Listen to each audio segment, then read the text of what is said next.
Salam, hər vaxtınız xeyir. 59-cu sual abituriyentlər üçün biraz çətin ola bilər, amma bu sual içərisində çoxlu incə məqamlar var ki, demək bu sualı tam bilməklə siz cümlənin şəxsə görə növünü, yəni müəyyən şəxsi, şəxsiz, ümumi şəxsi cümlələri daha yaxşı mənimsəyəcəksiniz.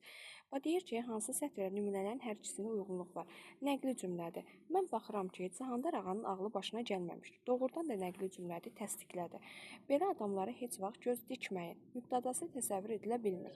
Belə adamlara heç vaxt göz dikməyin. Nə edin? Göz dikməyin kimi adamlara. Kim göz dikməyin? Kim? Siz. Mübtədanı mən bərpa elədim axı. Deməli bu müəyyən şəxsi cümlə olacaqdır. Bir getdi. Mənə deyir hər ikisinə aid olsun. Onlar çoxdankı otlaqlardır, oralar. Nədir? Otlaqlardır. Hara? Ora. Bu nəqli cümlədir, ödədi. Yarışda düşmənin canını aldı. Kim? O. Mübtədanı bərpa elədi. Bu da müəyyən şəxsi cümlə olacaq. Bu dağların gözəlliyinə şeir qoşmalıyıq. Nəqli cümlə deyil axı, nida cümləsidir. Getdi.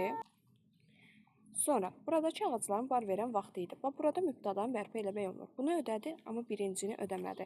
Şəhərə yeni köçənlər daşınsınlar. Bu nəqli cümlə deyil, əmr verir. Əmr cümləsidir, ödəmədi. Ağ evi görəndə qara evi yandırmazlar. Bəli, nəqli cümlədir. Yeməkdən sonra bizi yuxu tutdu.